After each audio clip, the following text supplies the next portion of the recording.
Why consistency really matters in your 30 and how it's not really your metabolism that's the problem. So one of the big things that we talk about here at Track is a lot of times people go, oh my gosh, my metabolism just tanked when I hit 30 or when I hit 40. But the research is pretty consistent. Between 20 and 60, your metabolism is relatively the same. There's no huge change in it. The biggest thing that changes is your non-exercise activity level and your hobbies. So what that means is, hey, most of the time when you're younger, you go out for a walk with the friends, you go run and play games, you go do something active, you go social, maybe you go bar hopping, even just getting out of the house, getting dressed, moving around.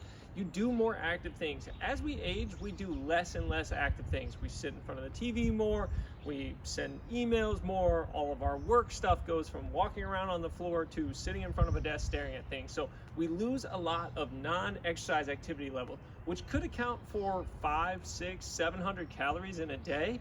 When you add that up over the course of a week, that could be a pound a week of weight that you could be adding on because of your changes in activity level if you don't adjust your diet. Now, the good news, most people naturally kind of adjust their diet to get in tune to it, but you still have to make those adjustments if you're going through it. The other thing is, you have more things going on. You have more stress, you have less sleep, you have more kids to take care of. There's a lot of stuff going on that end, so you tend to not exercise as often or as intense, which isn't a problem if you stay consistent.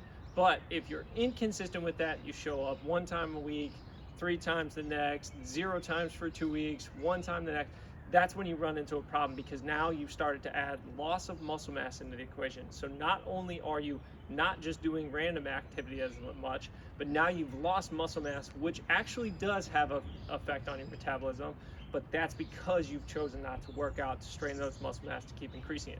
So the biggest thing that you can do in your 30s is become consistent with a routine, whether that's Monday, Wednesday, Friday, whether that's Monday through Friday.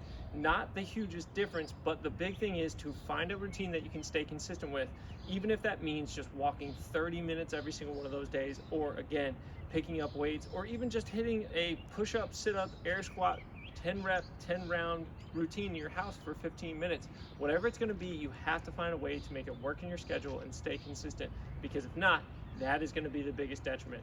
Not the fact that you hit 30 and all of a sudden it dropped off a cliff. It is because your activity has changed and you need to change your routine accordingly.